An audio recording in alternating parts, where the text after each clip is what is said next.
that we are doing as individual jurisdictions and as regional efforts.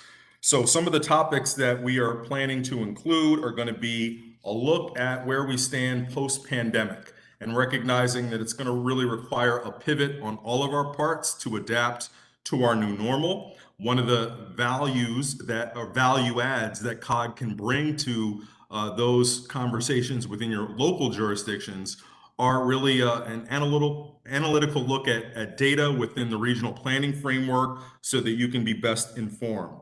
So what we're going to take a look at is what's changed and what's changing, with a focus on transit and transportation, real estate, as well as retail. We will also look at our efforts to bring together a regional electric vehicle infrastructure deployment plan. Later on in our consent agenda, you'll see a hint at some of the work COG has been doing in this area. And as we have done at a previous COG meeting, we are looking to ramp up those efforts to take advantage of many opportunities to ensure that, to the extent that we can be, we are EV ready in terms of all planning and infrastructure policies to prepare for that future. And we will also have future focused discussions with partners in the federal government, like the General Services Administration and the Environmental Protection Agency, on advancing shared priorities. So it is going to be a fun, informative, and as always, very relevant retreat for you. The details are on page 5 of your board packet. If you have not RSVP'd already, you can do so via the COG website /retreat, or as always, by contacting directly Pat Warren.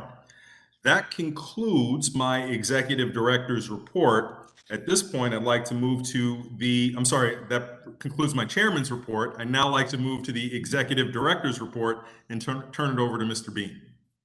Thank you, sir. 3 items. First is the Racial Equity Learning Series. Elected officials from across the region joined together this last month, participating in a learning series facilitated by the Government Alliance on Race and Equity, or GARE. Of the more than 24 elected officials, we were very pleased to see have 8 board members attend: Kate Stewart, Andrea Bailey, Julie Briskman, Reuben Collins, Emmett Jordan, Daryl Moore, Bridget Newton, and Mark Wolf. And this cohort will continue in June. Second item is our climate awards. Government agencies, non-governmental organizations, and educational institutions across the region are invited to apply or nominate candidates for the 2022 COG Climate and Energy Leadership Awards. Staff could drop a link in the chat. That would be appreciated. We're looking for innovative climate stewardship projects or programs that engage and serve the region's underserved communities. Winners in recent years have included Arlington County's Lover Run Community Center project, Prince George's County Food Composting Program, Fairfax County Public Schools Energy Efficiency, and other initiatives. Applications are due June 30th. Third, our Region United framework. I continue to visit COG member jurisdictions to discuss this work, focus on our planning framework for 2030. Appreciate kind words from Chair Wheeler. I was with the Prince William Board of Supervisors yesterday. Recently, I visited Charles County, Mayor O'Connor, and the city of Frederick. I'm happy to make more presentations if you're interested. Upcoming presentations include the city of Rockville, presentation at NARC, National Association of Regional Councils, next week. This Friday, we'll be presenting with the American Council of Engineering Companies. And upon reviewing the agenda, I noticed that COG Vice Chair Allen, Charles Allen, is receiving an award from them this Friday. So congratulations, Councilmember Allen. Just wrapping up here, in the consent agenda, there are a number of interesting items that shed light on our current activities in environmental planning and in Homeland Security, public safety, working with Frederick County, Loudoun County on climate, on climate or energy or electric vehicle plans, for example. Staff are pleased to explain any of these while in this board session, or if you desire, you can send me an email on a particular item and I'll have the appropriate staff reach out to you with more information. So Chair Dorsey, that concludes my report. Happy to answer any questions.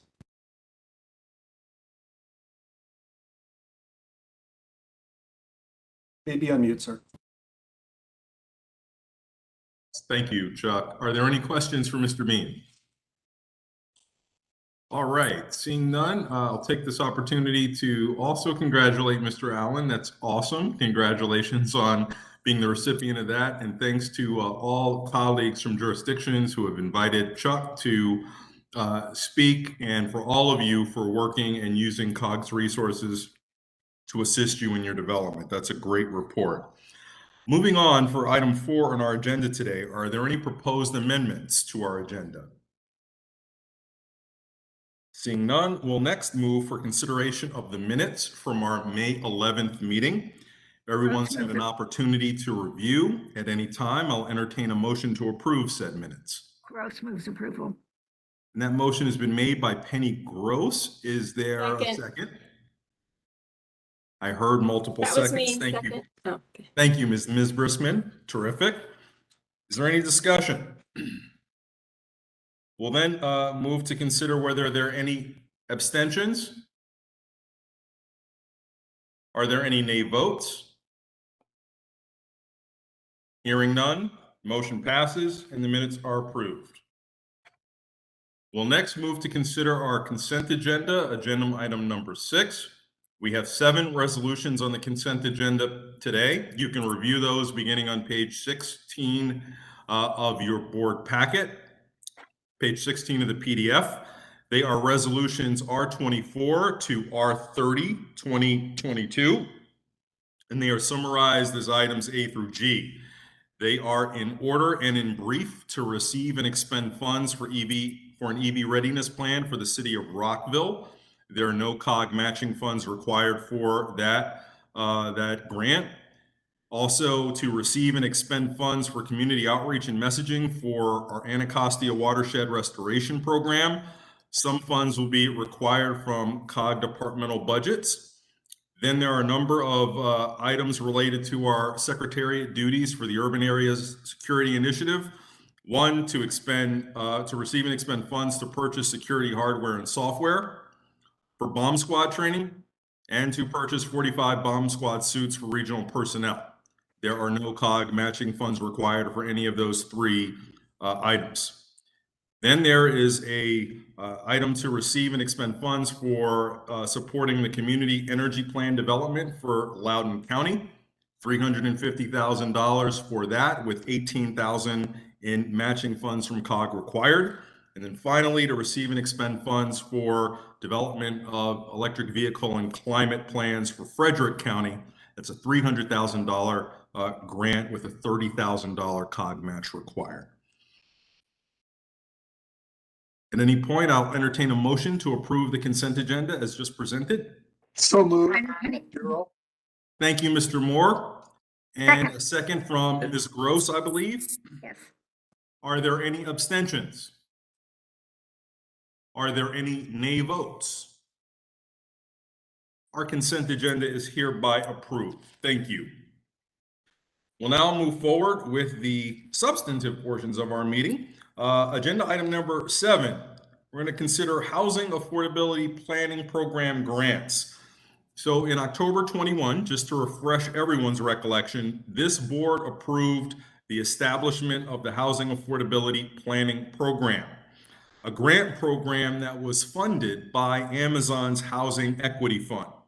I am pleased to announce that today we will be considering the approval of the program's first 10 recommended projects. So to kick us off, I will hand it over to Mr. Bean, who will introduce the item, and then he will turn it over to our housing program manager at COG, Hillary Chapman. So, Chuck, take it away. Thank you, sir. The challenges that we face together are interrelated, and so are the solutions. If we can improve housing, that is more housing in the right place, meaning closer to jobs and closer to high capacity transit, we can also improve transportation problems, and we improve economic inclusion. That's why the regional housing targets that this board set are a core part of Region United, the Metropolitan Washington Planning Framework for 2030. This framework is not a plan to sit on the shelf, it's a plan to put into action, and today's action is a concrete manifestation. More information is available in a memo on page 19 of the board packet. And at this point, I'd like Hillary Chapman to review the projects that the board is considering today. Hillary. Well, thank you, Chuck. Thank you, Chairman Dorsey and members of the board. I'm pleased to be with you here today to share the first ever funding recommendations from the Housing Affordability Planning Program's Grant Selection Panel for COG member consideration. Next slide, please. So as you just heard, this grant program was approved last October and is modeled after existing COG transportation assistance programs. But HAP is uniquely focused on the critical intersection of housing, transportation accessibility, and affordability, three key pillars of our 2030 regional housing targets. Next slide, please. So here's a quick overview of our timelines. Following the resolution last October, the application process began in January, where potential applicants were offered the opportunity to submit an application abstract.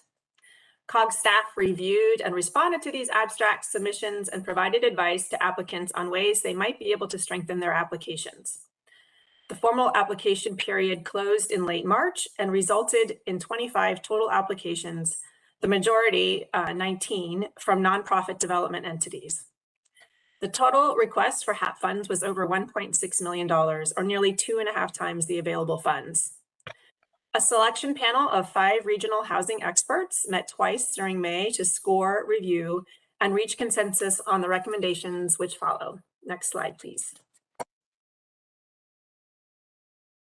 The selection panel recommends 10 proposals for HAP grant funds for a total of $656,300. Of the 10 proposals, 8 are for developments and 2 are feasibility studies. The development proposals primarily support rental housing unit creation with affordability restrictions. We also have 1 proposal designed to support long-term affordable homeownership opportunities. Given the highly competitive nature of this program, all met the criteria for being in a regional activity center, in or near an equity emphasis area, and near high capacity transit stations. Next slide, please. This is the overview of the 10 recommended grantees, and next I will provide a brief overview of each proposal for your review. Next slide, please. The first recommendation is for a senior housing development in the District of Columbia near the Fort Totten Metro Station. The Arlington Partnership for Affordable Housing is the developer and applicant. The development will be restricted to older adults at very low incomes of 30 to 50% of the district's median family income. 10 units will be reserved as permanent supportive housing for people exiting homelessness. HAP funds will support costs for third-party reports, help pay permitting and design costs, and community outreach efforts. Next slide, please. The residences at Forest Glen will be developed in Montgomery County by the Montgomery Housing Partnership. The residences at Forest Glen at completion will result in 189 units of rental housing, all of which will be affordable to households at 60% of AMI or below, with nearly 20% for households at or below 30% AMI, with a long-term affordability covenant. HAP funds will be used to fill in the gap of hard-to-find pre-development costs, covering expenses such as design and construction documents, building permits, and land use entitlements. Next slide, please. The City of Alexandria has requested HAP funds to conduct a feasibility analysis of constructing new affordable housing at 2 study areas. The first study area is the WMATA-owned surface parking lot at the Van Dorn Metro Station. The second area is WMATA-owned remainder land and the city-owned Community Shelter and Substance Abuse Services Center. The project will enable staff to conduct internal studies to inform whether the sites are feasible for development or redevelopment, both from a land use perspective and economic perspective, and to determine if a public planning process should be undertaken. Next slide. HAP funding to the Purple Line Corridor Coalition in Montgomery County and Prince George's County will support the execution of skilled pipeline development and data tasks, as well as the central coordination needed for this partner-driven work. Deliverables from the HAP grant will include a 20% increase in hours of technical assistance to property owners to support affordable housing preservation or production, moving 500 units now in pipeline production from feasibility to pre-development and adding 1,000 more units to the pipeline. Development of a pipeline data collection and monitoring protocol and dashboard, and a memo capturing the strategic process for tracking the bi-county Purple Line affordable housing development pipeline, which could inform similar cross-jurisdictional affordable housing developments efforts in metropolitan Washington. Next slide, please. The Totten Spring development site in Prince George's County will result in a mixed-use, mixed-income, and multi-generational affordable housing development within a quarter-mile of the new Riverdale Park, Kenilworth Avenue station on the new Purple Line. At completion, it will include 290 units. Because of its size and complexity, the project will be developed over several phases. One of the complications of a phased project is that upfront at-risk capital is requested to study and plan the entire development, although pre-development financing is only available for the early phases. HAP grant funds will help fill this gap and provide upfront planning funds for future phases of affordable housing. Next slide, please. Jubilee Housing proposes to use HAP grant support in the District of Columbia for its planning process, specifically with concept plan drawings and outreach to communities as they begin redevelopment on 3 properties recently acquired through DC's Tenant Opportunity to Purchase Act, or TOPA. At completion, the TOPA project will result in 165 net new rental units with affordability restrictions. 2/3 of the units will be reserved for households earning 30% or below of DC's median family income, and 1/3 will be reserved for households earning 60% or below of median family income. Residents will have access to on-site and nearby supportive services as well. Next slide, please. NHT Communities proposes to use HAP grant funds to expand its community outreach during the development process of a site above the Congress Heights Metro Station in the District of Columbia. NHTC will seek input on design elements through an expanded set of design charrettes with former residents and stakeholders. At completion, the development plan calls for a 9-story building with ground floor retail and 179 affordable apartments ranging from 30 to 80% of AMI, with the vast majority at the 50% AMI level. Next slide, please. Lincoln Congregational Temple United Church of Christ in the District of Columbia represents a non-traditional nonprofit development entity. The UCC proposes the rehabilitation and repurposing of its 3-story underutilized historic church building into 19 units of affordable housing and over 5,000 square feet of community facility space. The project will create new and affordable housing for families earning between 30 and 80% of AMI and rental space for nonprofit and community service uses. HAP grant funds will be used for pre-development activities, including architectural and development consulting services and engineering assessment and environmental reports, which are needed to prepare the project for regulatory and funding approvals. Next slide, please. Ballston Park Apartments is a 512-unit rental apartment complex in Arlington County that has had 233 committed affordable units since the 1990s. The affordability period will be ending soon. In order to extend affordability into the future, the county is considering 2 scenarios. 1, rehabilitation and preservation of the existing units, or 2, partial redevelopment, where the number of committed affordable units is maintained, perhaps in a combination of new and rehabilitated units. Selection panel members felt this relatively modest $25,000 grant request would be critical to ensure the long-term preservation of at least 233 affordable homes in the region. Next slide, please.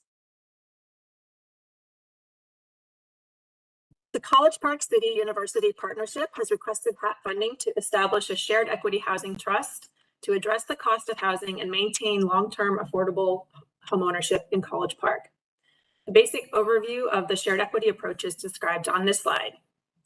The genesis of this housing trust comes as part of the solution to the increasing pressure from absentee investors in the city of College Park who are competing with prospective homeowners and purchasing single-family houses to turn them into student rental properties. The initiative is part of the University Community Vision 2030, which explicitly calls for a focus on addressing two critical needs: preserving affordable housing and stabilizing its neighborhoods. HAP funds will be used to start up and launch the Community Trust. Next slide, please. Following the board's action on these recommendations, COG staff will work to move the grant agreement process forward, disperse the funds, and monitor progress with a final report due 1 year from the receipt of the grant funds. Thank you very much for the opportunity to present these proposals, and now I will hand it back over to Chuck. Thank you, Hillary. And board staff would be pleased to answer any questions as part of the discussion in reference to staff's recommendation that the board favorably consider resolution R31, which is on page 24 of the board packet. And with that, I turn it to Chair Dorsey.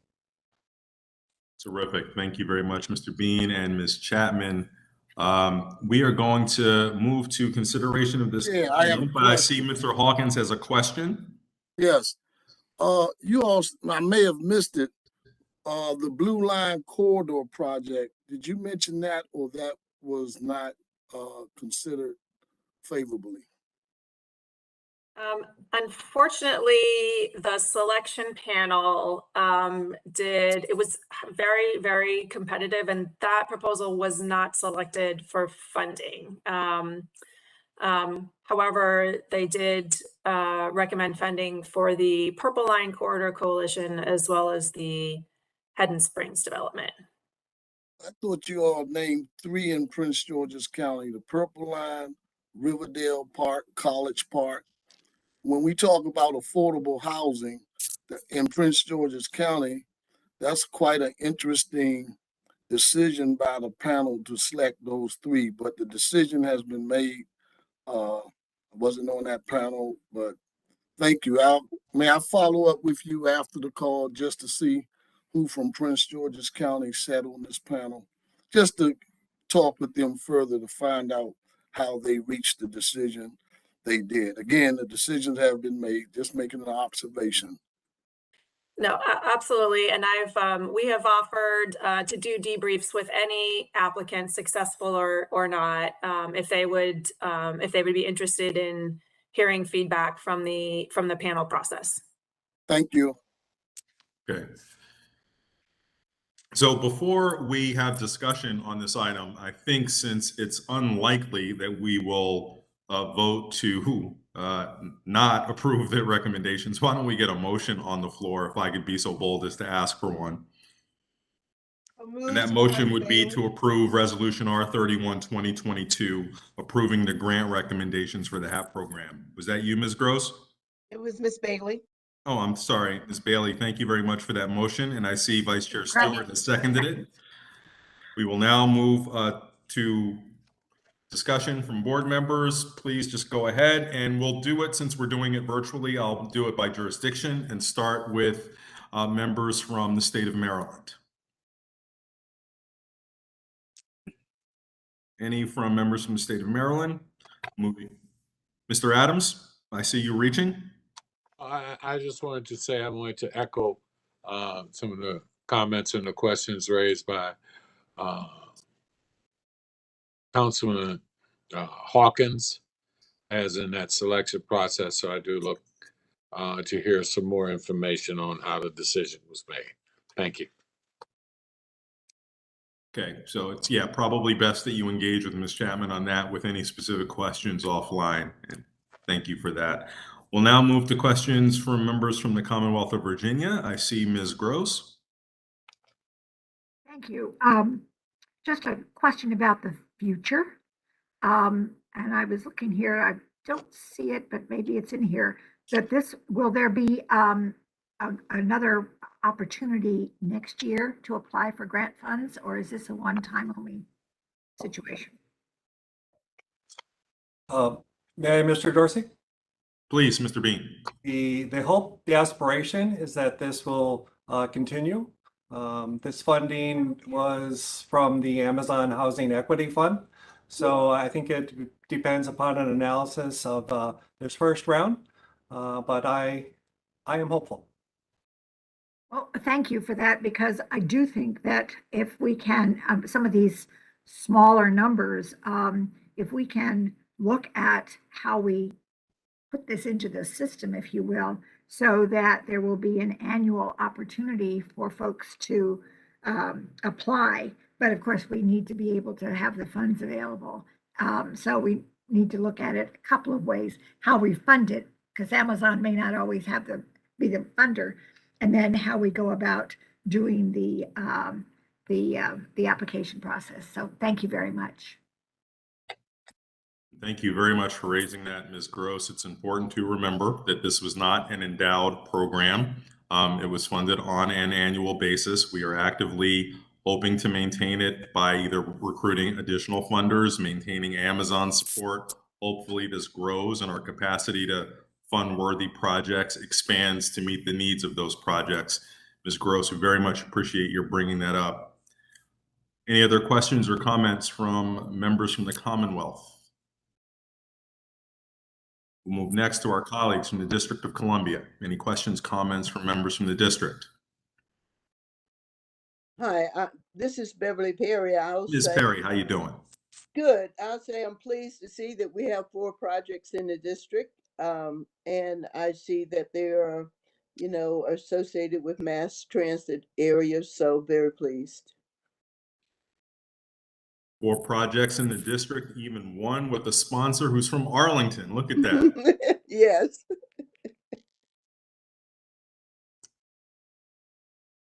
Okay, anyone else? Any other comments that have been missed? All right, at this point, we're going to consider the motion, which was to approve Resolution R31, 2022.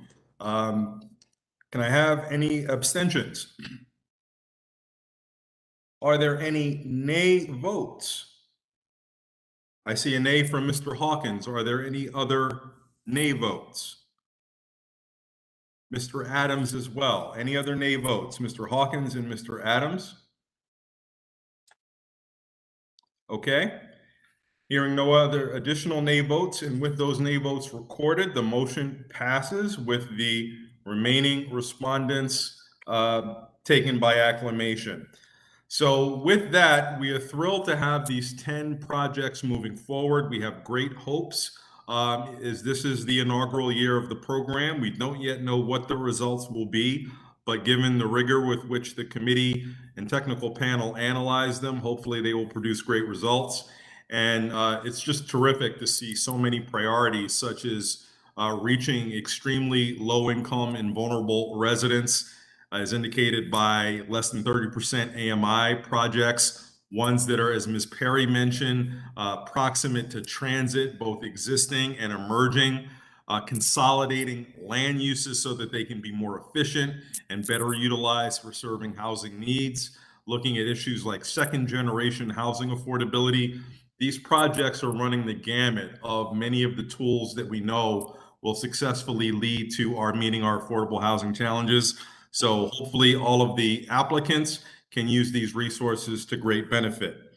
So now I would actually like to bring up the alluded to funder of the program for this year, and that is Amazon through its Housing Equity Fund program. And we'd like to invite its director, Catherine Buell, who has appeared before COG before, to share some words as we conclude this initial inaugural HAP round.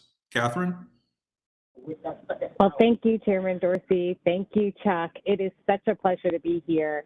We are so excited to applaud COG as you take further steps to plan for transit-oriented development. We're really honored to be a partner in this effort. And as Chuck and Chairman Dorsey have mentioned, this is really just the start for us. The Amazon Housing Equity Fund, for those who have not heard about it, is our $2+ billion commitment to creating or preserving 20,000 affordable housing units.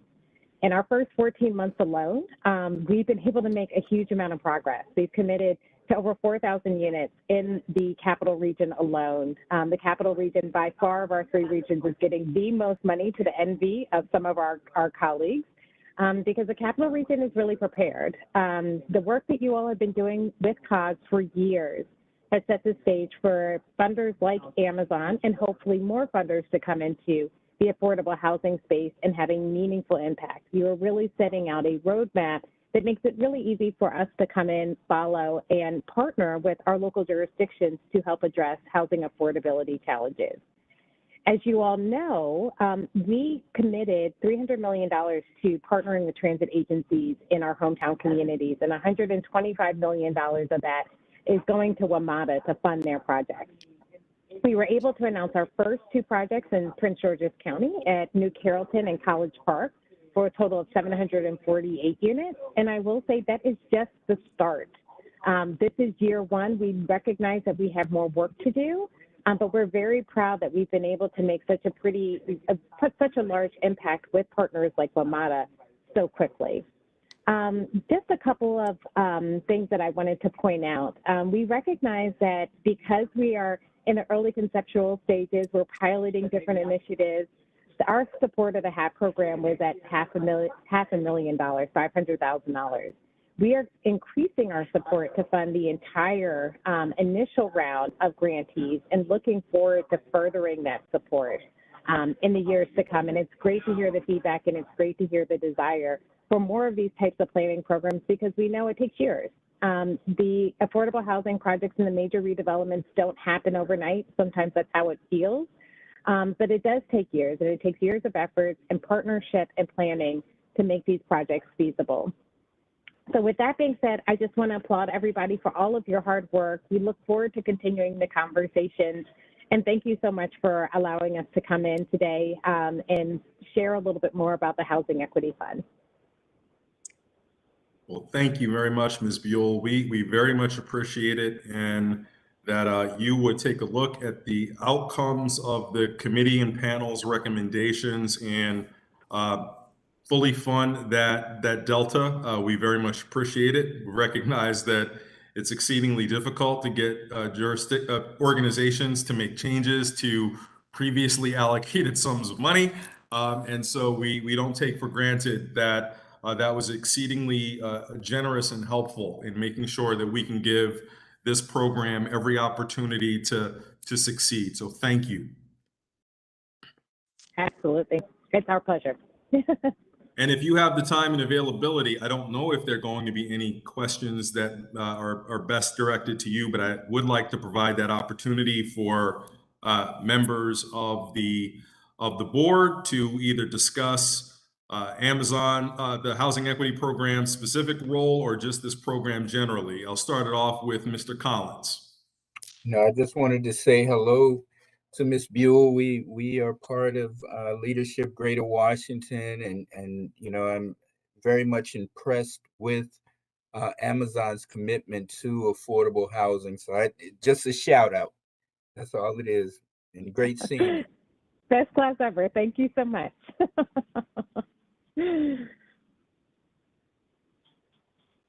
Looking for other hands or comments in the chat. Catherine, if you wouldn't mind, oops, I'm going to get others before I take the floor. So starting off, Mr. Hawkins, and then Ms. Perry. You're muted, Calvin. Thank you, Ms. Buell, for all of your work. Is it possible, maybe in the chat, or I can get how I may contact you? I'm sure the county knows how, but you can help me by giving it to me. Absolutely. I will put my email address as well as our general email address in the inbox, and we welcome any opportunities to have conversations around priority areas. So would appreciate that reach. And thanks for your commitment on behalf of Amazon. Pleasure. It's a pleasure. It's a real honor to do this work. I have to tell you, so many of the partners that we work with, as somebody who's been in the space for a while, we are fans of the Appas of the world and all of the work that the various developers are doing around the capital region. And so it's a real honor and humbling to be able to support these organizations in a way that's most needed. Okay, we'll move next to Ms. Perry, and then we'll go to Mr. Schneider. Mr. Chairman, I did not raise my hand. Oh, you didn't. So I'm sorry. I saw a hand. You're on my box. You are right next to Supervisor Bailey. So I mistook where I saw the hand coming from. So that would be Supervisor Bailey followed by Mr. Snyder. Thank you. But I'll be happy to give a shout out to Ms. Beal. Great to see you. Chairman Dorsey, it's a compliment to be mistaken for Ms. Perry. I'm good with that. I'm very much good with that. But I wanted to thank Ms. Beal for being on today, and I would like Mr. Hawkins, an opportunity to have an audience with you for your view to be a little bit broader and look south to Prince William County and have that discussion as well. I think that your company is doing a yeoman's job regionally, and we really appreciate it. And so I'd like an audience with you as well. So you will hear from me, but thank you so much for supporting us regionally. That's wonderful. Thank you. Mr. Snyder, the floor is yours.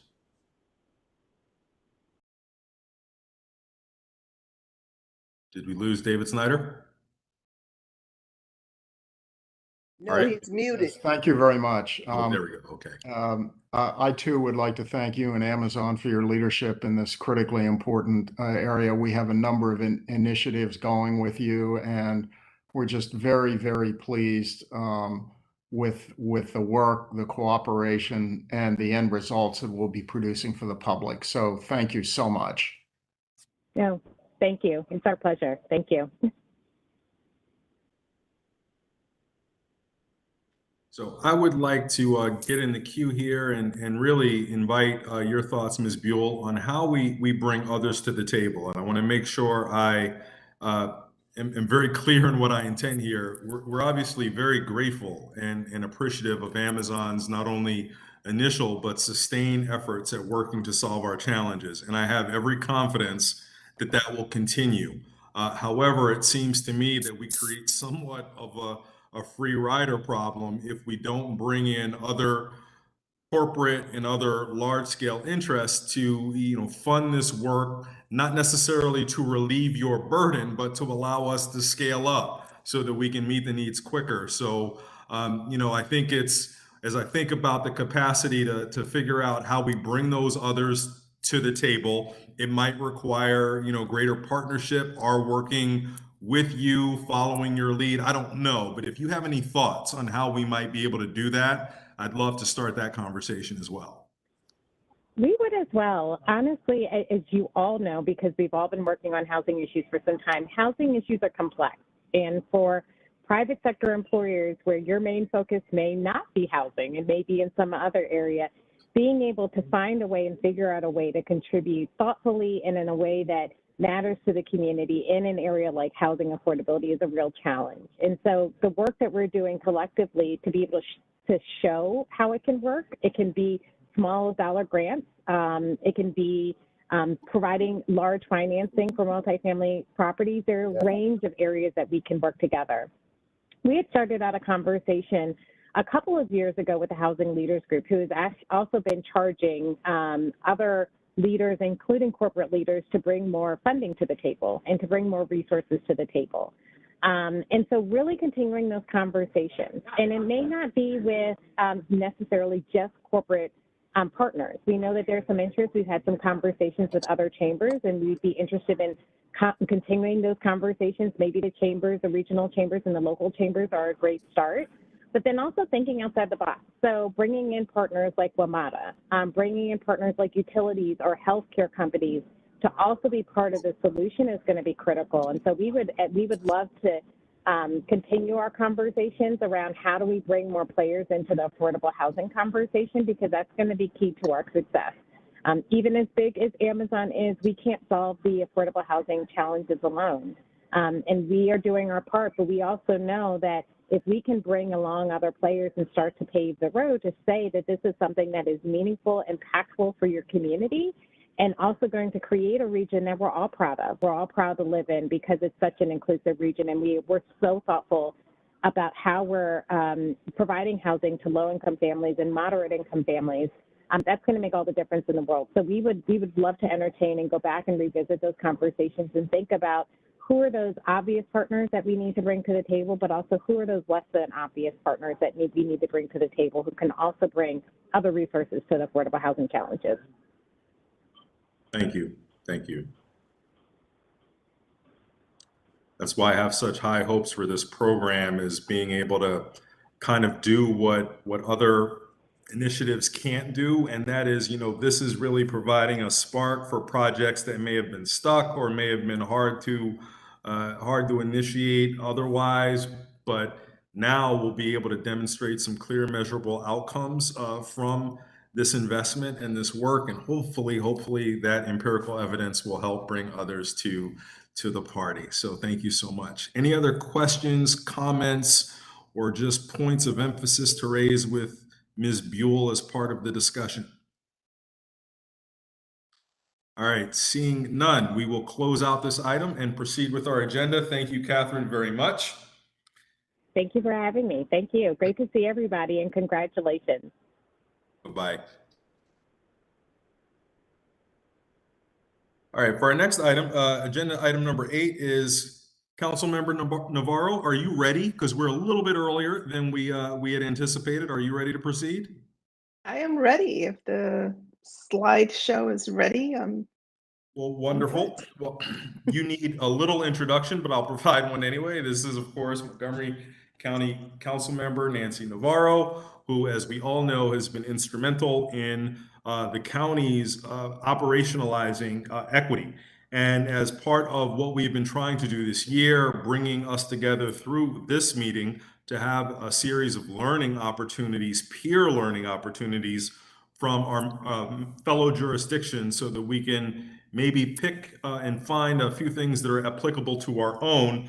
We're now going to have some time for Nancy to talk about what's going on in Montgomery County, who will brief us on the implementation of equity emphasis areas within that county and how it relates to their planning and decision making. So without further ado, Nancy Navarro. Thank you very much, Chairman Dorsey. It's really great to see everybody. I really appreciate the opportunity to share a little bit of what we have done in Montgomery County, and of course, acknowledge and thank COG for leading the way. We basically, as you will see throughout this presentation, have taken on what COG has put forth as a tool and implemented that whenever feasible. Next slide. I would like to start by sharing a little bit of our work in Montgomery County on racial equity and social justice. In 2018, I introduced a resolution to affirm our commitment to racial equity and social justice as a framework for everything that we would do in the county. And in 2019, as council president, I dedicated the entire year to working on a process that led to the adoption of the Racial Equity and Social Justice Act, Bill 27-19. And as you can see, we engaged in a pretty thorough process that included community conversations, a bilingual toolkit so that organizations, churches, neighborhood groups, civic associations, anyone could really just have a conversation about racial equity and social justice. And the idea was to really focus the county's leadership attention as well as the community's attention on this very important framework. And so we did have about 1,000 participants in county-sponsored community conversations, and it was very reflective of our community. I also want to share that New York State has utilized my legislation as a model, and they did pass it through their General Assembly and is awaiting the governor's signature. So that is something that is very exciting, and hopefully we can learn from how they are applying this statewide in New York. Next slide.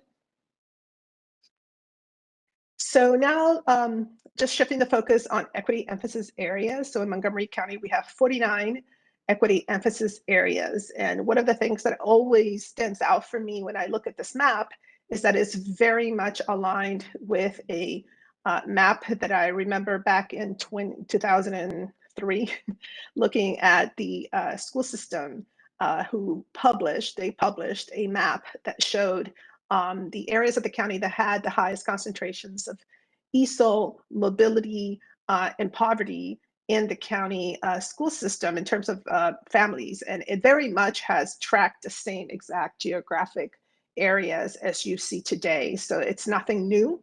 And it has only, of course, grown as the population in Montgomery County has also grown. Next slide. So what we have done at the county council level is that every time COG puts forth important resolutions on groundbreaking work like the updated housing targets, the National Capital Trails Network, high capacity transit areas, and equity emphasis areas, what we have done is then take that to the county council and introduce our own resolutions in order to affirm our support and our commitment to find ways to implement and support these tools. And so this is what I did with the equity emphasis areas resolution, which also included a resolution on support of high capacity transit areas as planning tools. And this was in November of 2021. It was unanimously adopted as well. And as I said before, you know, this really does support COG's endorsement of equity emphasis areas as a key planning concept and also a tool to inform decision making. It also provides a framework that we can use to address disparate racial equity outcomes and promote smart growth as well. And so, as you see also with the high capacity transit area resolution, they go hand in hand very nicely at times to even further our important goals here in the county. Next. And so that resolution, of course, was co-sponsored by the entire council. It was adopted unanimously, and it really does mirror the language of the COG's resolution in key areas like transportation, land use, education, healthcare, climate, and economic opportunities. It again calls for ways to work collaboratively with the executive and all the other agencies to further these particular goals. And I think that in many ways, equity emphasis areas as a tool can also be utilized in jurisdictions that may not have a racial equity and social justice type legislation. I think this is another way to begin to do that systemic structural work as well. Next. Okay, so I wanted to share some examples of how we have already used equity emphasis areas as a tool, and then further down the presentation, some potential areas that we have identified as well. So in terms of some specific applications, Bill 31-21, it was adopted on October 5th, 2021. And the intent of the bill was to implement minor modifications to the county's green building tax incentive program. And so, as I mentioned earlier, racial equity and social justice law, one of the things that it requires is an equity impact statement for all the budgetary decisions, legislation, also zoning text amendments. And this particular bill, the impact statement did identify opportunities to advance equity and begin to address the environmental justice issues that have plagued communities of color for decades. And so in getting that information and that data, we then began to deliberate around how could we then figure out a way to actually then address that disparity.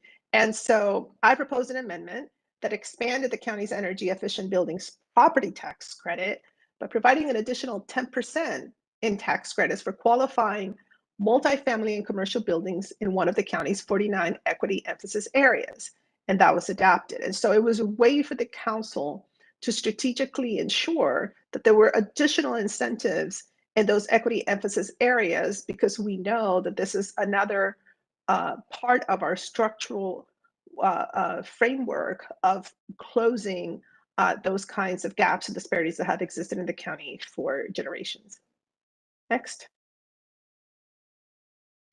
Another practical application was Bill 44-21, and this was a bill that dedicates 10% of the county's fuel tax revenue to the Green Bank. That's an estimated $17.6 million. And this Green Bank partners with the private sector to provide more affordable and flexible financing options for county residents and businesses for clean energy and climate resilient projects.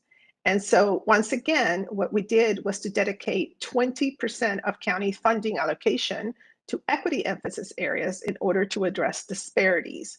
So in many ways, part of what I see as a really important outcome of this tool is that legislators and administrations, et cetera, can get into the habit of utilizing these particular areas as tools, as targeted strategic ways for us to make sure that we are ensuring equity. Next. Another area where I see our equity emphasis areas being utilized as a tool is in the area of transportation. And so, for example, our county's planning department is using equity emphasis areas to shape their approach to planning along the Purple Line. And 8 of the 11 Purple Line stations serving Montgomery County are in equity emphasis areas.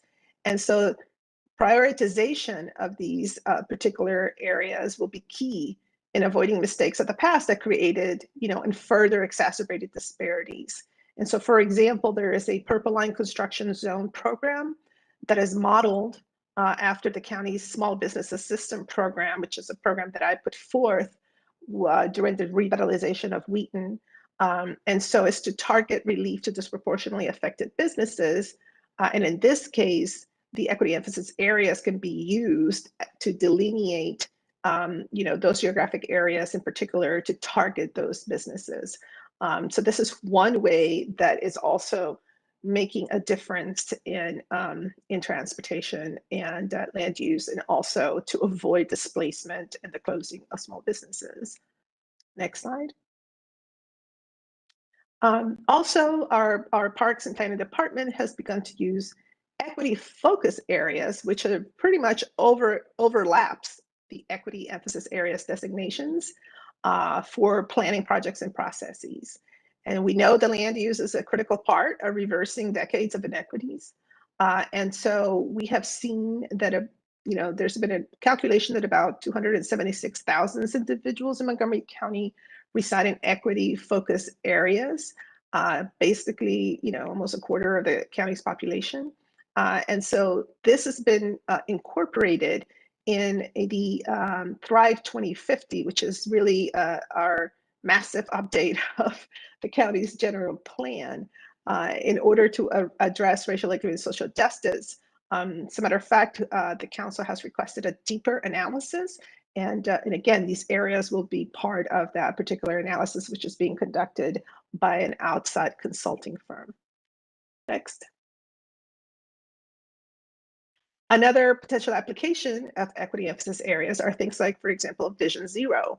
All the data shows that disproportionately our Black community and our Latino community tend to be victims of pedestrian collisions, and we've seen an extraordinary percentage of fatalities. And so it would be really important to strategically utilize equity emphasis areas to then focus funding, but also re-engineering and all of those kinds of important updates to make communities safe and make communities walkable. So this is another area of potential application. Next. And so in conclusion, what I wanted to share with all of you is that this is definitely a tool that fosters equitable outcomes in land use, transportation, economic development, environmental issues, and much more. Again, it is a good starting point for jurisdictions that may not have a Racial Equity and Social Justice Act legislation in place. And again, I want to reiterate my appreciation of COG, because oftentimes when we come together, when we talk about all these issues, it might seem theoretical, but the reality is that these kinds of best practices, these tools, really do have real life application, and also helps, again, legislators and executives, et cetera, to really utilize a framework that is systemic and structural in place. And although we may not see an extraordinary results right away, I can guarantee you that as you start looking at long-term effects, you will begin to see lasting shift and changes. And so that's why for me this has been very it's been very exciting, and actually has helped me be a better legislator in Montgomery County. And I think overall our council and our administration has also appreciated having this as a tool to further our equity goals. So with that, I'm happy to entertain any questions. Oh, you have, I'm sure, sparked interest in lots of questions. Thank you so much, Nancy. We very much appreciate it. I see Mr. Collins, and then did I see Mr. Hawkins' hand? All right, we'll go with you two first. I wanted to thank Councilman Navarro, because she actually did a presentation in front of our Board of Commissioners, which was very persuasive in the actual approval of a DEI resolution. And I want to thank you so much for your leadership on this issue. In terms of where I would like to see this continuation is related to utilizing EEAs as a tool to further address, endemic racism that is really a part of most of the jurisdictions in this region. And I want to also thank Chuck for coming to our county and setting the foundation on what I'm attempting to implement in Charles County, to take this particular tool to really address from a systemic level how we got to where we are right now, and take advantage of what is in existence and utilizing EEAs as that tool to get there. This is a very timely conversation because, I've become aware of a couple of efforts to seek, reparations, within our jurisdiction. And I am not opposed to reparations, but my thinking is, that you need to establish the foundation to make the argument. You can't just simply say there needs to be reparations. You need to be in a position where you can strongly show, that an argument exists to make that kind of claim. And so I think EEAs in a lot of ways provides the impetus to put the information together that you can make a sound argument. If that is where a jurisdiction needs to, proceed. And so, this is a very timely discussion, but I really wanted to thank you, Councilwoman, for your leadership. And I definitely wanted to thank Chuck as well, because this is assisting our jurisdiction and looking forward and how we can kind of address these issues. But I think, the EEA conceptually gives us the impetus to come up with data-driven information for us to make the case, and so that's really the comment I wanted to make. Thank you, Mr. Collins. I'd like to respond because, Commissioner Collins, one thing you said is so important, because oftentimes we all want to do the right thing. Oftentimes it is difficult to then discern exactly how it is that you're going to provide either that additional funding or that targeted intervention. And that's why, for me, this tool was also really important, because we also used this during the pandemic as we were trying to address a lot of the disproportionality that we knew existed in particular zip codes. So truly, it can become that kind of data-driven tool that really crosses all kinds of policy areas for our leaders in the region. Thank you. All right, Mr. Hawkins is next. Thank you, Mr. Chair. I just wanted to express to you and to Chuck and all the board members this courageous conversation we're having over the last few board meetings is so exciting, and I'm so appreciative and humbled to be a part of it. My good friend Nancy, I was going to ask you, I know we're getting close to the end of our respective summer breaks adjourning for the summer, and you're in some very interesting times yourself.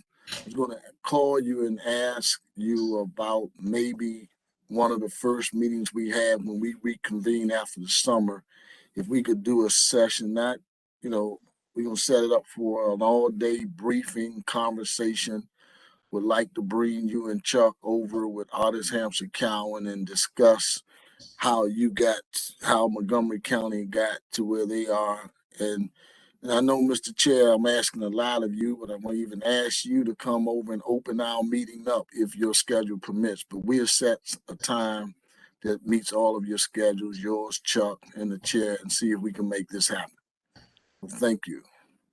Well, thank you very much, Mr. Hawkins, and I would certainly love it, an opportunity to spend time with you and visit with old friends like Artist Hampshire Cowan would be well worth my time. So I appreciate your even putting that out there. Thank you. All right, let's move to any comments remaining from other members from Maryland. Questions, comments? All right. How about the District of Columbia next?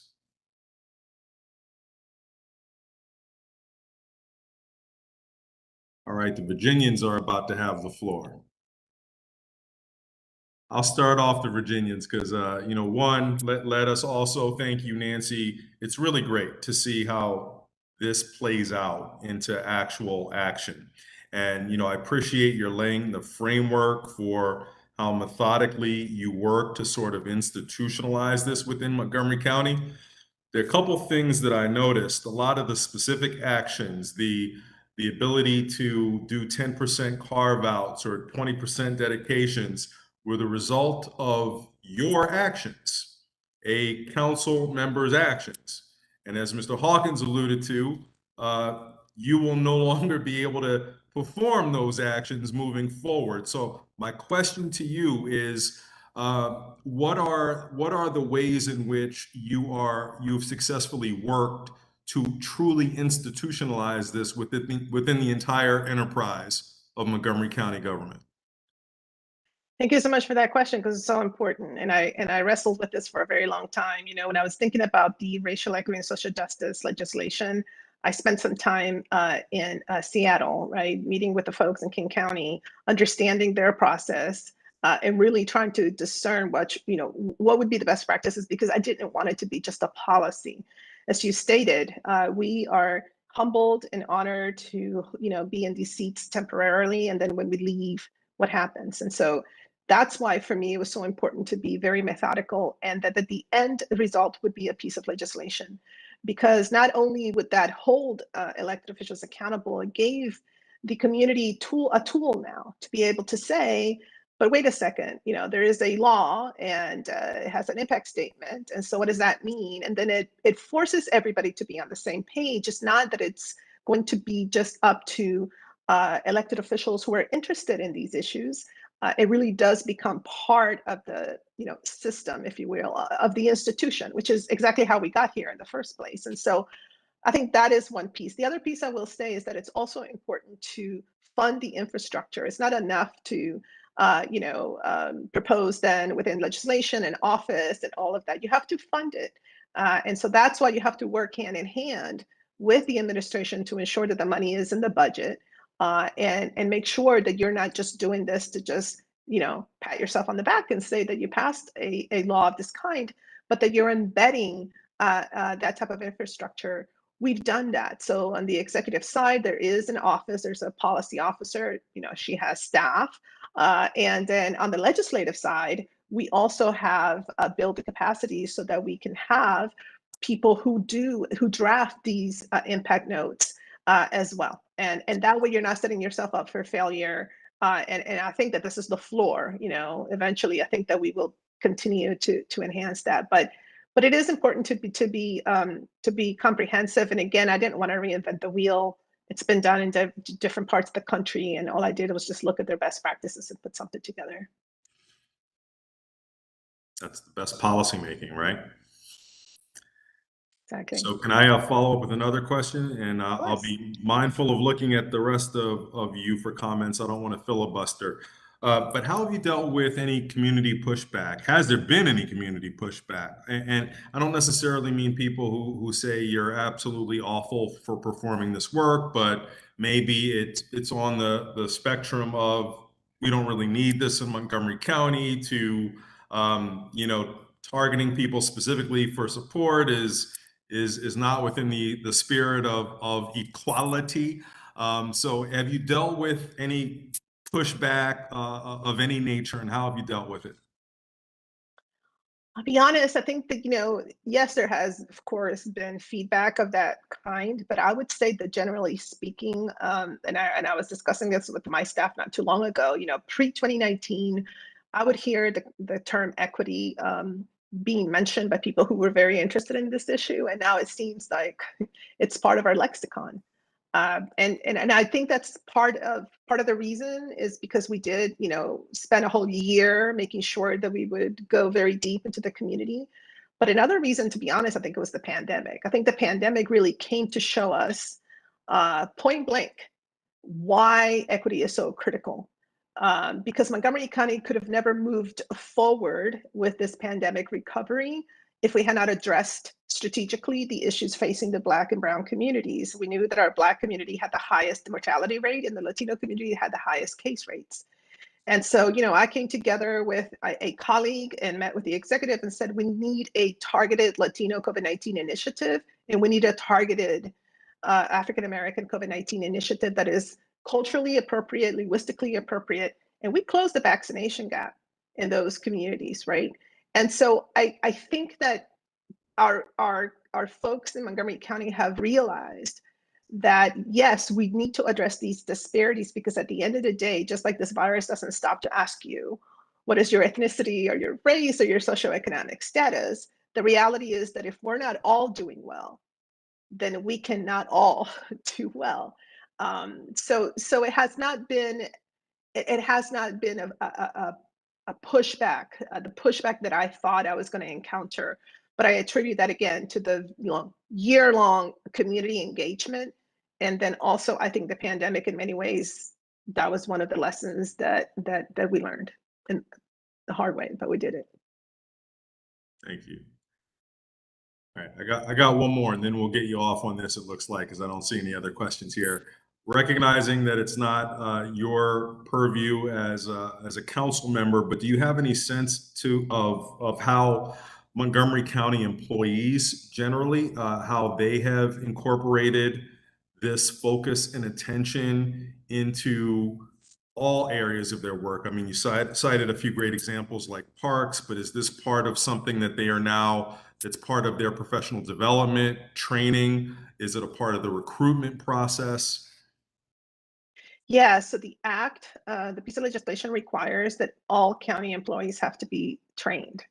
So that's one of the requirements. It requires that all departments have to have an action plan, and even requests the school system to submit an equity impact analysis when they request the budget from the executive, and that comes to the county council. So it is embedded in all of these, different spaces. But again, this is not a panacea. Culture change takes time. However, as I said, I welcome the fact that now equity is just being mentioned all the time. To me, that's a first step of a good sign. But my hope is that, as we start tracking all of this data, my hope is that, 5, 10, 15, 20 years, we will absolutely see the trend in the right direction, versus spending all this money addressing all these disparities for so many years and then realizing that they continue to widen. To me, that's the ultimate goal, is to make sure that that trend then begins to go in the opposite direction. All right, Vice Chair Stewart. Great. Chair Dorsey, if you're done and we have no other questions, I just wanted to say thank you to Councilwoman Navarro for her work. And as was mentioned before, she will be rotating off the county council. And I just want to say thank you for the legacy you leave to all of us in Montgomery County and your leadership on this issue. I think lots of times as elected officials, we like to think of the work we do, and you can truly point to this work as your legacy. So thank you so much. Thank you, Mayor Stewart, and you've been a leader as well in Tacoma Park in this particular space. So hopefully you can continue that work on the County Council as well. Thank you very much, Councilmember Navarro, and we appreciate this opportunity for us to learn from your experiences in Montgomery County. Again, this peer learning is really, I think essential in making sure that the work we do does have the very value that you and Vice Chair Stewart just had a wonderful exchange about. So thank you. We are now going to move to the next item on our agenda, and we're going to look at the application of equity emphasis areas in grant making strategy. And for this item, we are pleased to be joined by Greater Washington Community Foundation President and CEO, Tonya Wellens, who will brief us on the foundation's vision to close the racial wealth gap and how equity emphasis areas have helped inform their planning. But before I turn it over to Ms. Wellens, I do want to thank the Community Foundation for a grant that allowed COG to proceed with 9 other participating jurisdictions in conducting a regional homeless services racial equity analysis. This collaboration will result in action items at the local and regional level to ensure that we are using a racially equitable approach to ending homelessness and that we are not compounding inequities in our existing systems of care. So we appreciate the Greater Washington Community Foundation's support of this important work and look forward to learning the results of the analysis later on this year. So with that, Ms. Wellens, welcome. Thank you so much, Chairman Dorsey. I really appreciate the warm introduction.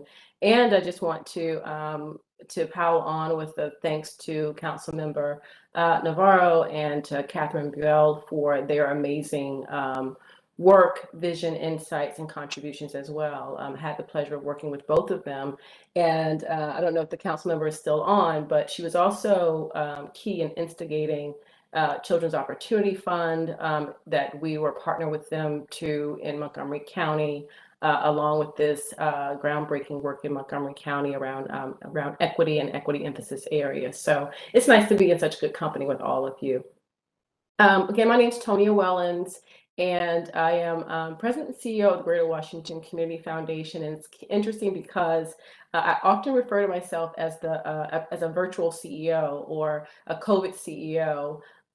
Since I was named at the height of the pandemic. I was named at the end of March in 2020, and have just had the distinct pleasure and opportunity of collaborating with COG and with so many people on this call and in our region during the height of one of the most challenging, dramatic, transformative periods of all of our lives. And so I got to witness firsthand the amazing amount of generosity that people have, especially when our neighbors and our community are in the most need.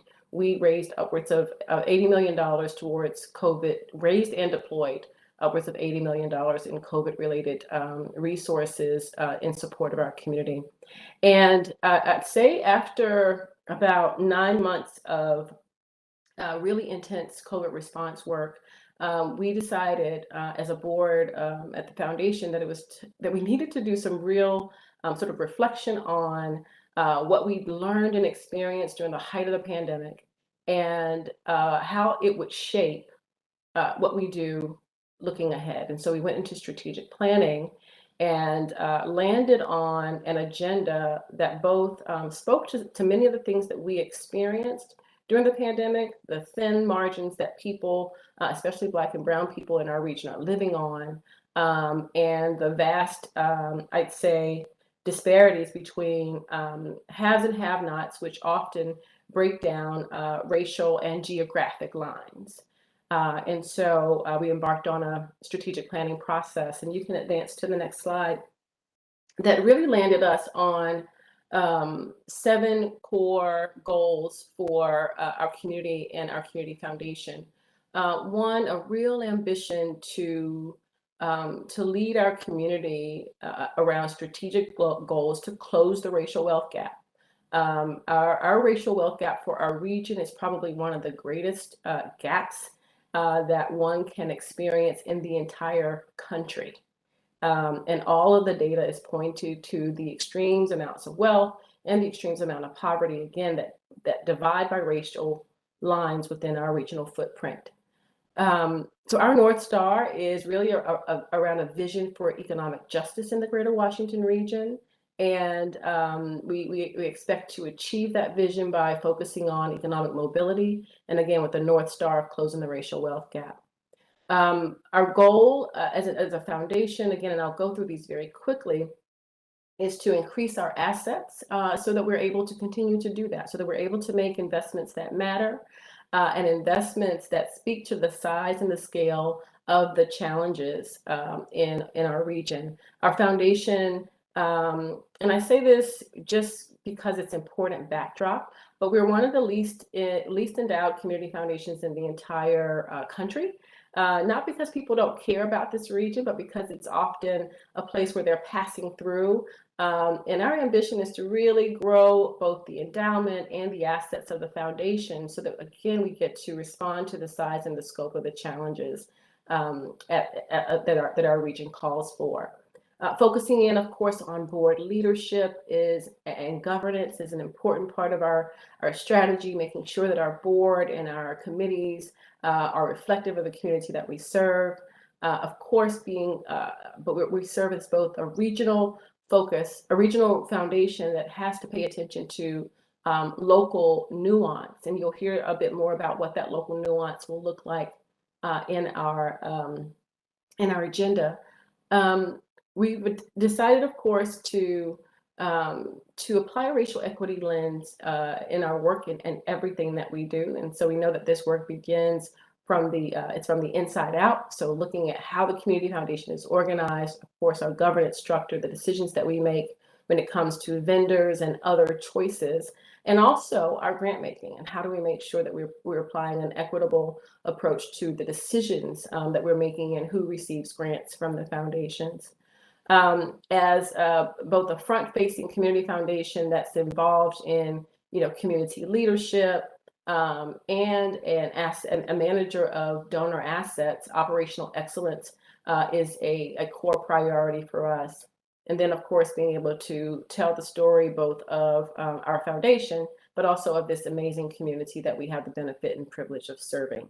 Those are the 7 goals for our strategic plan for the next 10 years.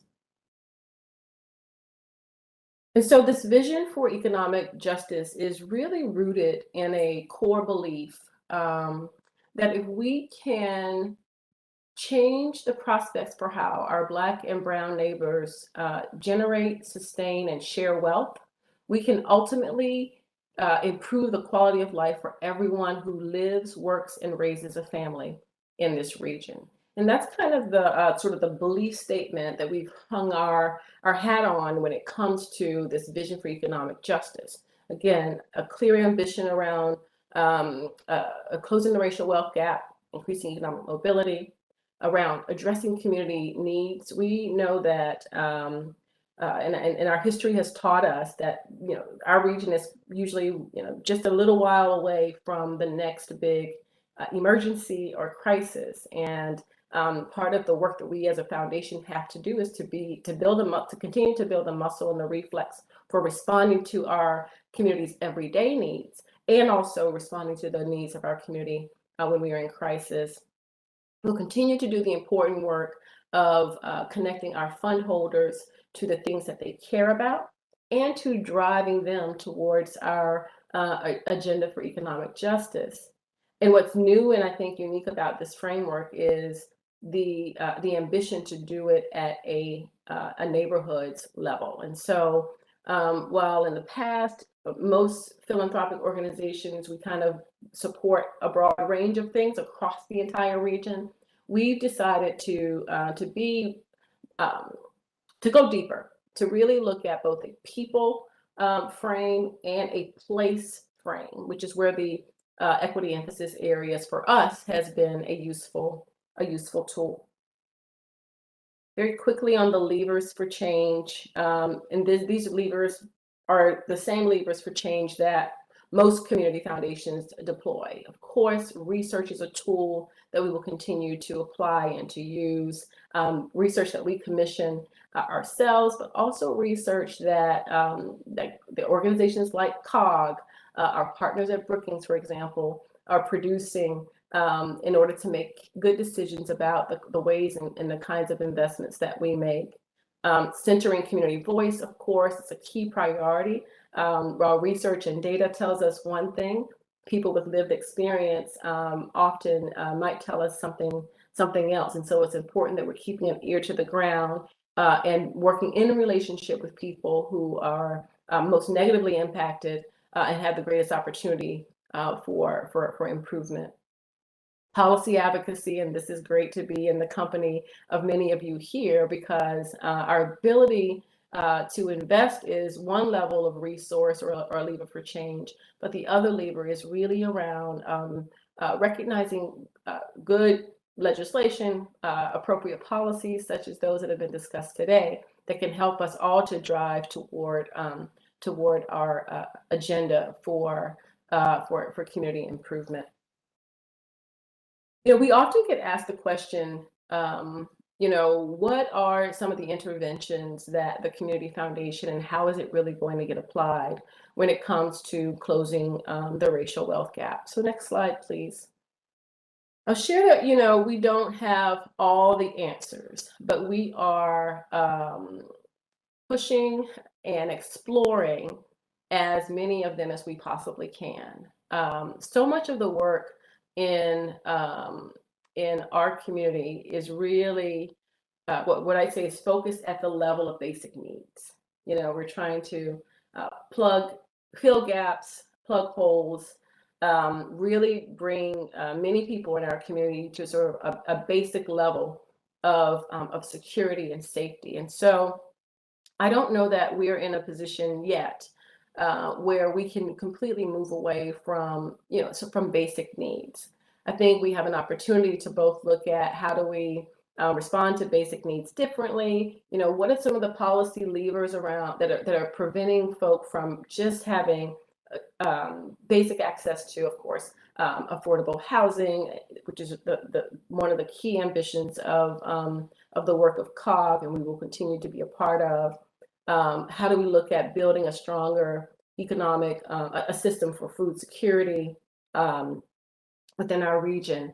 But our real ambition is to, as we are, you know, of course, all of us together working to secure basic needs, it really is to move us upstream and to really think about the kinds of investments that, again, help to change the prospects for how many in our community generate, sustain wealth, so that there's more personal agency to make good decisions and to live a better quality life overall. And so we are moving our own agenda and inviting others to join us and thinking about what are the kinds of economic mobility investments that we can make together, like investments in basic income or investments in home ownership and preservation. You know, what would it look like to do more to invest in the entrepreneurial ecosystem and to use both philanthropic capital and local government, state government, federal government resources to instigate sort of transformational investments that really improve the quality of people's lives in the places where they live. And then as we're thinking about moving all the way upstream, how do we help to really build individual and community wealth in a way that helps people in our communities, particularly Black people and other people of color, to build wealth and to sustain their own futures. And so we're looking at pilots like baby bonds and child savings accounts. We're looking at other sort of broad-based models of ownership, including the work that our colleagues, both at the Greater Washington Partnership and at Connected DMV are pursuing, but really looking at an aligned set of investment strategies at the level of neighborhoods. And that's the next slide. And I think it's the place where I think the equity emphasis work has been the most useful for us. And for my colleagues in Northern Virginia, please do not have no fear. We will have focused neighborhoods and priority neighborhoods for Northern Virginia, but that's in sort of this current phase of work that we are involved in. So in December and January, December of last year, January of this year, my colleagues at the foundation and I convened our board of trustees, our volunteers in Montgomery and Prince George's County, and really spent time examining the data, the equity emphasis area tool that COG has developed. We really looked at across our region, where are the places where there are the highest concentrations of people of color, where they're the lowest incomes, and where there are, we did an overlay of home ownership as one proxy for wealth, and we did another overlay of life expectancy. And we, use that data along with the knowledge of people who are in the room and around our various tables to help us to refine and sort of develop for now the 10 what we're calling interest areas or priority areas for our work. Again, I'm just trying to sort of make the case that, again, I think we have done a fantastic job both as a foundation and as a community in making philanthropic capital available for a broad range of needs. What we have the opportunity to do is to get more granular, to really think about sort of where people, both a people frame and a place frame, in order to really yield the kind of impact that we're all hoping for. And so for the district, we're looking at wards 7 and 8, of course, some census tracts or zip codes in the Columbia Heights and Mount Vernon and Shaw areas, in Montgomery County, Tacoma Park. Hello, Mayor Stewart. Nice to have you and see you. Langley Park area.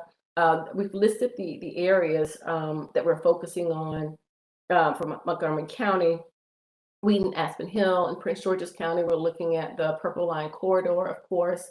Councilmember Hawkins, I heard your refrain around why aren't we focusing on sort of the Blue Line Corridor. You'll see that it's showing up for us as one of our emphasis areas, along with Suitland, Branch Avenue, and Pennsylvania Avenue. And so we're just getting, of course, we're keeping our regional span, but we're using data and our own prioritizations to get smaller and to really sort of map the community assets that exist and make sure that we're investing in places where we know in our region there is the most need. And I'm just really thankful for the foresight of COG in developing this tool and making it available to all of us for good decision making and for good investment and deep investments as we pursue our own strategic plan, but also as we have the opportunity to do it in partnership with many of you. So I'll close my remarks there and just yield for any questions. Thank you very much, Ms. Wellens. We very much appreciate that. And I have forgotten how I'd like to begin these. So why don't we start with members from Virginia? Any questions or comments?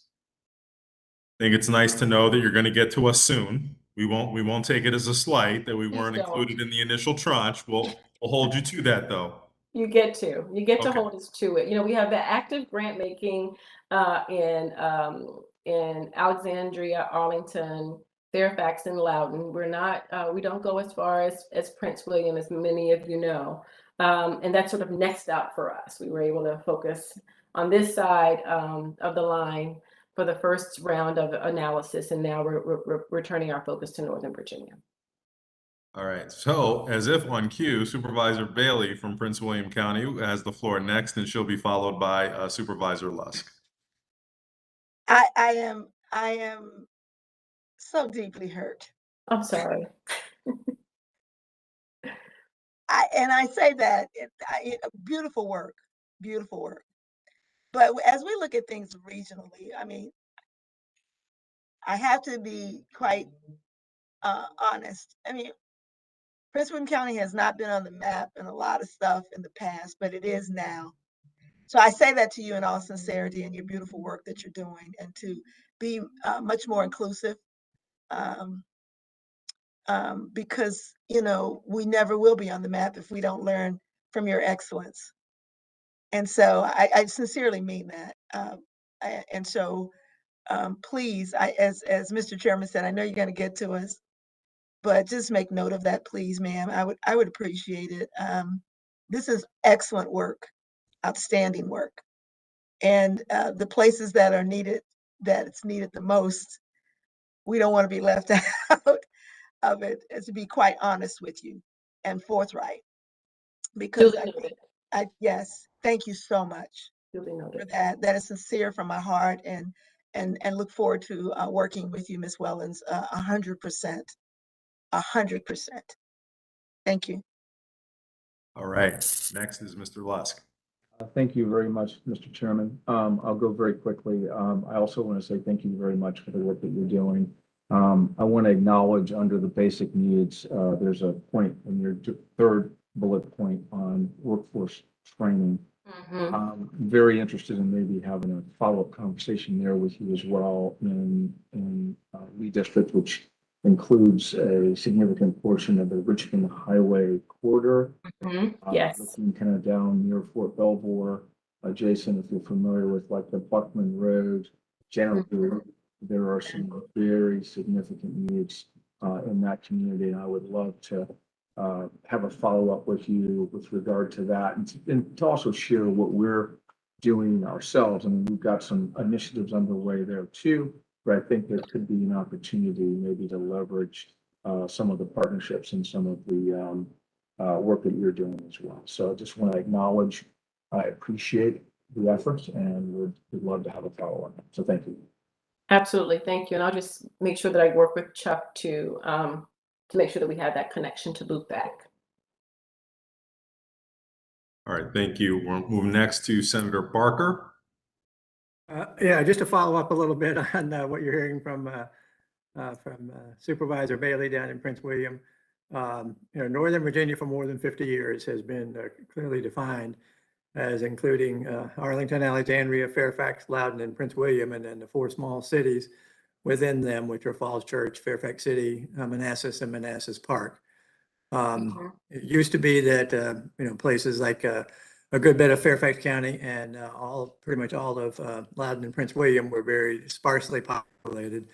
But as soon as the growth started to take hold there, which really it took place in the latter part of the 1960s and into the 1970s, and then it continued in Loudoun and Prince William unabated pretty much since then.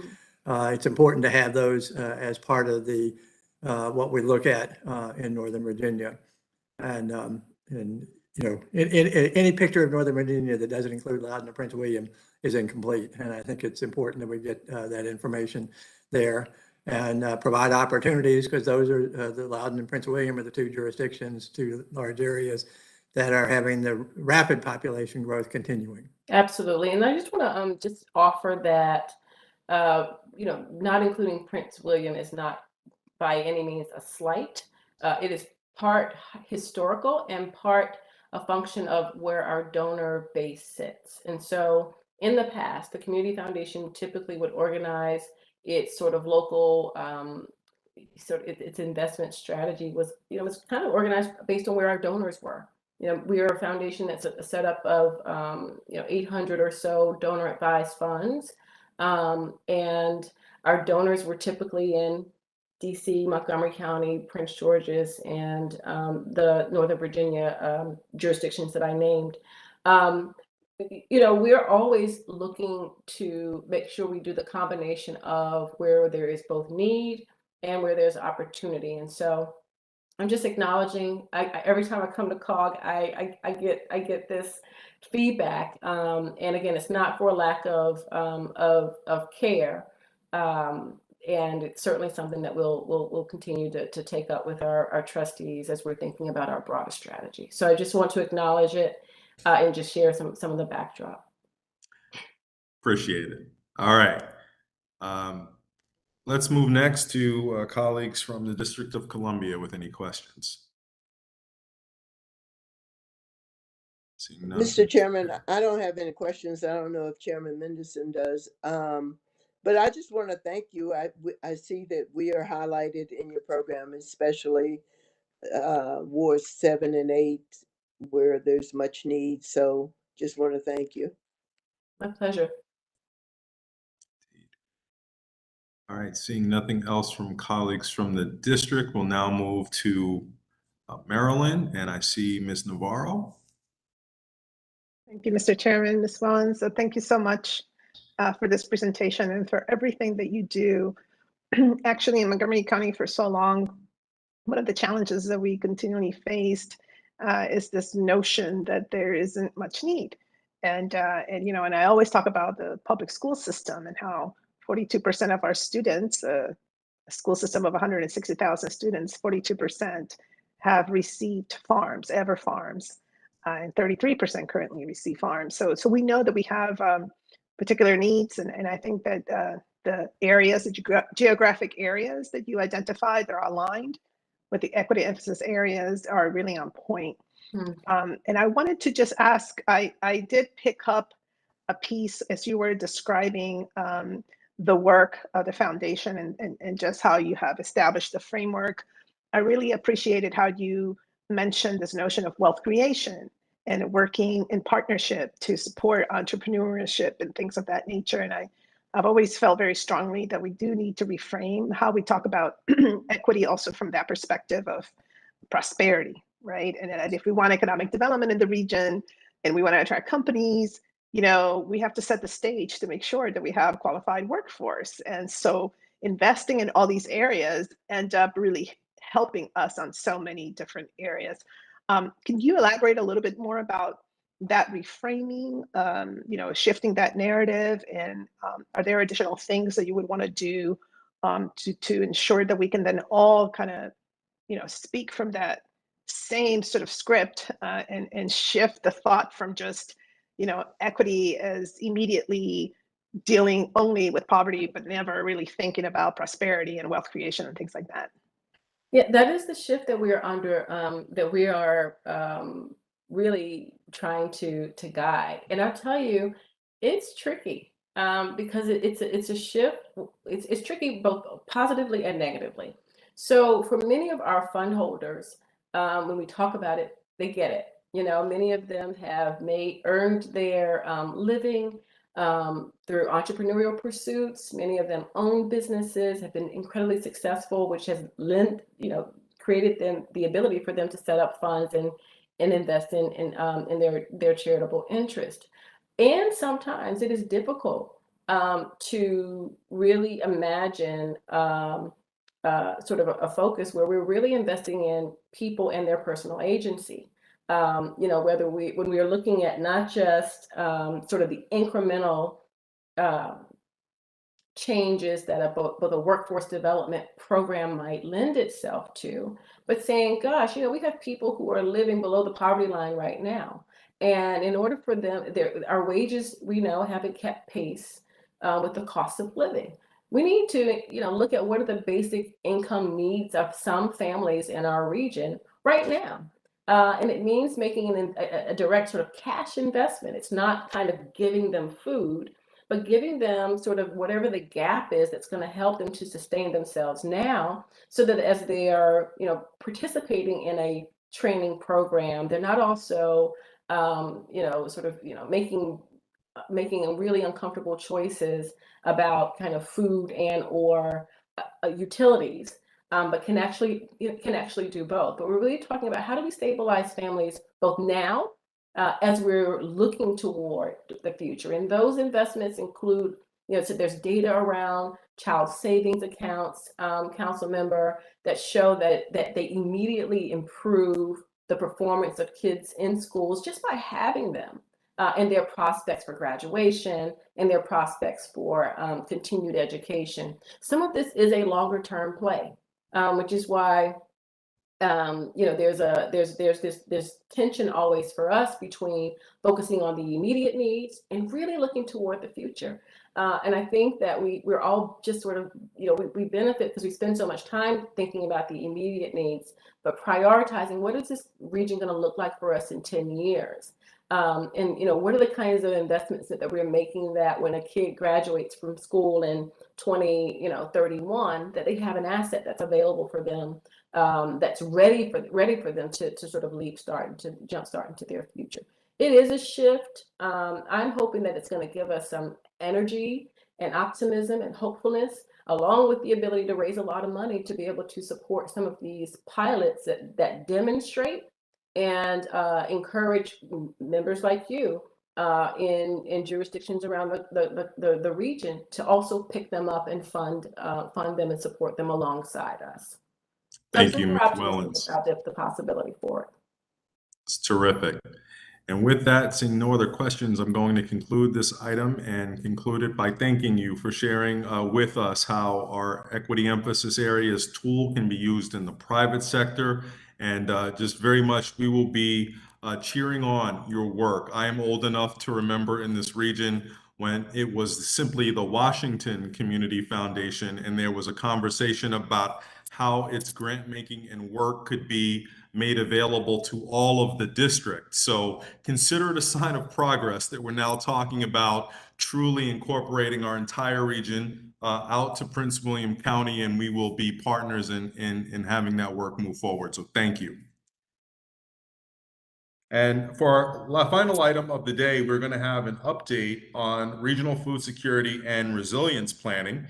So we're going to hear from COG's Regional Food Systems Planner, Lindsay Smith, on recent activities of our pretty new farm committee. And Ms. Smith will be joined by the District of Columbia Homeland Security and Emergency Management Agency Critical Infrastructure Specialist, Mark Scott, who will brief us on food and water resilience planning in the region. And I'm going to turn it over first to Vice Chair Stewart, who is going to substantively introduce this item. Take it away, Kate. Great. Thank you very much, Chair. I'll do this very quickly because I really want to turn it over to Lindsay and Mark to get into the substance. But so I think, as everyone on the board knows, the Farm Policy Committee is our newest policy committee that was formally formed, and it has really hit the ground running. It had been doing a lot of work before it became a formal committee, and I have to say, since joining it, it is remarkable the work that is being done, and I'm looking forward to the update today.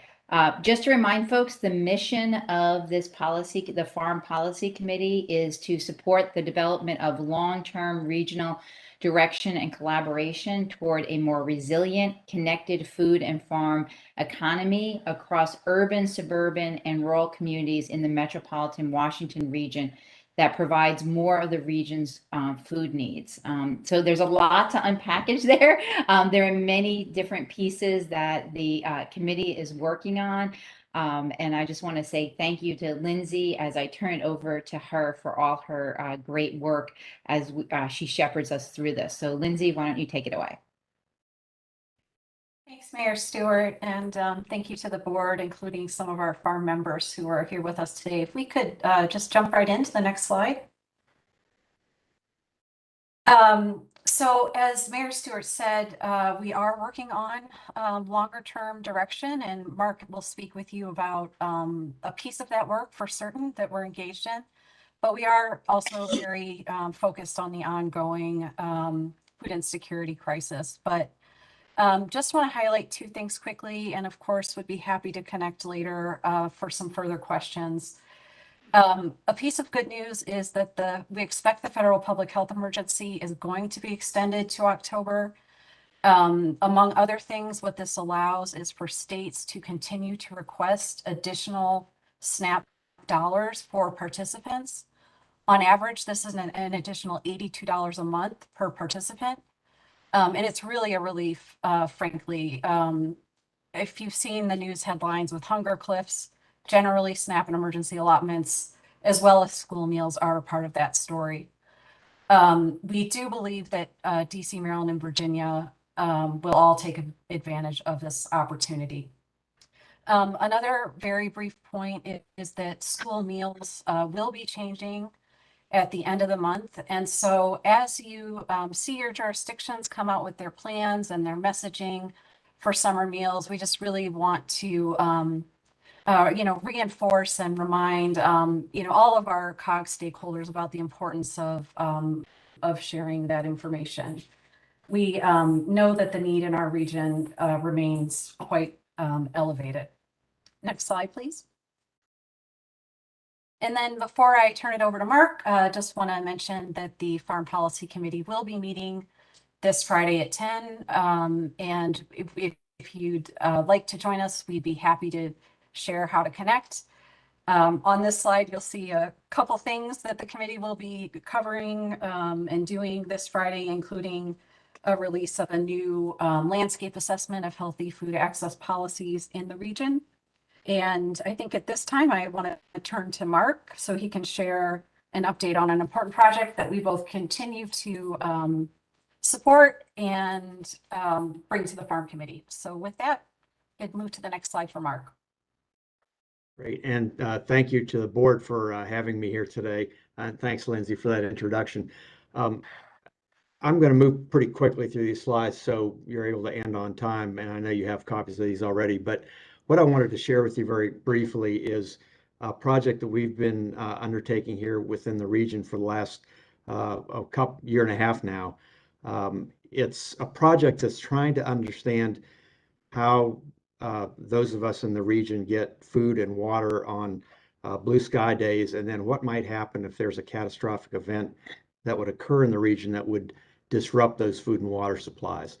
And we want to be able to understand, what that looks like, what kind of needs we would need to be able to meet, how well prepared are we today to meet those needs, and what do we need to be doing differently. So if you go to the next slide. Just real quickly on this project is something that's being funded by a Fema Catastrophic Preparedness grant. As I mentioned, we're trying to improve regional capability to meet food and water needs during and after a disaster. And the purpose of this grant program is focusing on catastrophic events. So large things that could cause major disruptions. One of the things that I'll just say, though, is that we're learning a lot in the work that we've been doing to understand for things that maybe don't rise to that level of a catastrophic event, but would still disrupt food and water. We're learning a lot of things about what we need to be doing there as well. So really excited about that. We've put together a technical advisory committee that's made up of partners from around the region that are partners in the food and water space. And they're helping us really understand needs, but also things that we need to think about and directions we need to be going in and resources that maybe we can be tapping into. So we're really trying to leverage a lot of the good work that's already been done. And just a quick word about the period of performance. This is something that this grant is going to end at the end of September this year. We're very excited to let you know that we've gotten some follow-on funding from this same FEMA grant program. So that funding is going to allow us to be able to start implementing the things that we've identified as needs in this particular project right now. So the last couple of slides, I just want to show you very quickly and look forward to talking more at a future point, is some things that we're learning about this. And I'm not going to talk about all of these points because you will get the slides, but we're starting out with trying to understand what the food and water supply chains look like that serve the region. And we want to do that because we think that what that's going to tell us is where there might be some potential choke points in that system, where food and water is coming from, what might interrupt that at various places along the way. And one of the things we're finding out in the food space particularly is that we're very heavily dependent on grocery flows that are coming out of the eastern Pennsylvania region. And I'll show you on a map in a minute how we've identified that. But we think that's going to help us identify those choke points. And if you could go to the next slide. In addition to understanding the choke points, we're doing the study because we want to be able to understand during a major event, how does the demand for food and water shift, and particularly for vulnerable populations. And we don't have to look any farther than the experience of the pandemic to realize that when something major like that happened, it suddenly caused people to have to look for different places for food for a variety of reasons, and that puts some real strains on the system. And so we want to understand what those strains are and what we can do to sort of help fix that.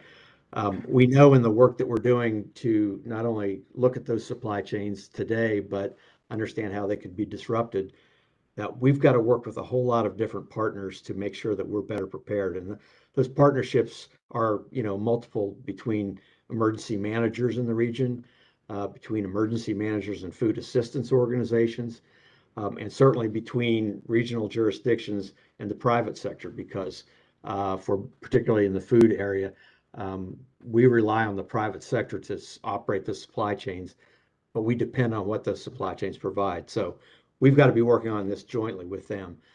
And we know that, and we're learning all the time, that by making certain strategic investments, certainly a lot of the work that's happening both within the district and in the region at large to try to build the food economy more, that making investments like that, both programmatically and capital improvement investments, can help shorten that distance between where food comes from and where people are going to get it.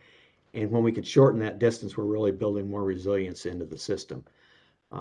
So I've got a couple of maps that I'd like to show you before I end up, just to show you a little bit about how we're developing this information.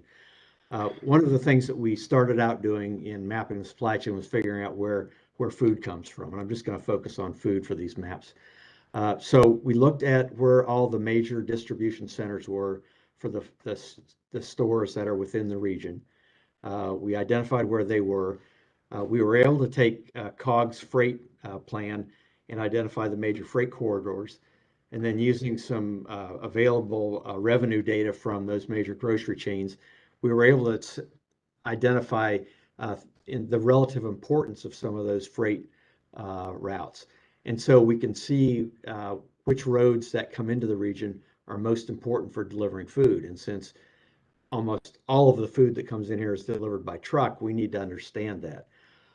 One of the ways that we were able to use this information, unfortunately, is that when we got word that there was going to be a trucker convoy that was coming to the region and circling the Beltway and disrupting traffic, we were able to take this information on distribution centers and freight routes and push it out to the emergency managers across the region.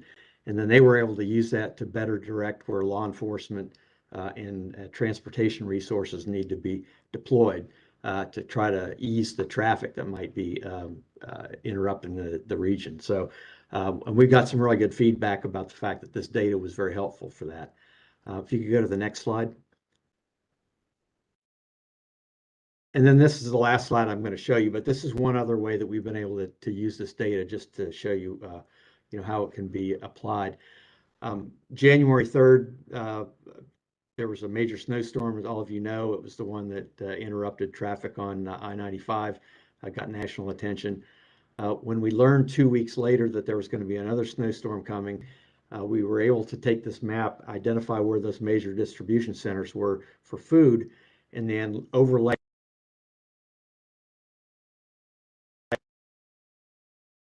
the National Weather Service's snowfall forecast was, and we were able to start saying, okay, this is where we think the interruptions can take place. Very useful information. We were able to push this out to emergency managers too, and they were able to make use of it. I'm going to stop there because there's a lot more I could say, but the last slide has our contact information. I would love to talk to any of you offline about this a little bit more, and certainly look forward to coming back at a future date when we've completed the first round of the study and share with you the findings. But thank you for that. Thank you, Mark, and thank you, Lindsay. And for sure, we'll have you back for the follow-up on some of this important work. I think we're all in the region becoming acutely aware that as the pillars of support that many were relying on to get through the pandemic, as those fall away. We have cliffs to varying degrees of severity that we're trying to soften the landings for. No more acutely than in food security, which is facing the double whammy of the erosion of a lot of supports with incredibly high inflation, making the cost to provide particularly nutritious food really difficult. So the work that you're doing and preparing us for the future disasters, it's all incredibly important. I'm using this opportunity to try and tie this neatly in a bow because we are at the appointed hour for the end of our conversation. So I'm not going to be able to entertain questions from the group, but you do have our vow that we will have you back for a future agenda so that we can finish this conversation. So, Ms. Bristman, I was going to try to get us out, but I will acknowledge you since you put your hand up and have thus far not participated. So, I hope that this can maybe go under other business. This is only my third year on COG, and I don't know if we've addressed this in our federal legislative agenda, but I would like to maybe bring it up as a topic at our retreat or for future conversations. To talk about having some sort of a resolution on gun violence and put something in our federal legislative agenda on gun violence, which I'm sure has been on everybody's minds over the last couple of weeks. A lot of the issues that we work on at COG could be considered root causes to gun violence if they're not resolved. And, I don't think that I want us to go down the road of a whole lot of work on this, but I think it's really important that we recognize all this stuff we're doing: access to employment, access to healthcare, mental health services, healthy food, affordable housing, getting a leg up with trade unions or up, college education, lack of support in domestic violence situations for women. All of this often ends in suicide or gun violence if it's not resolved. And so I just wanted to plant that seed that maybe if my colleagues are willing, and we haven't done it before, that we could have a resolution calling for gun sense legislation at the federal level and also include it in our federal legislative agenda. Thank you. So, Ms. Brisman, thank you for that. And there actually will be a topic that we're working on for the retreat where we can further flesh out that suggestion and conversation. So hopefully that is a plug for all of you to, if you have not made plans to attend in late July, to be able to do so. I hope to see everyone who was able to make it in Chesapeake. We have no other public COG meetings until September. So hope to see you at the end of July. And thank you very much, everyone. We are officially adjourned. Bye, thanks. Stay safe, everyone. Bye-bye.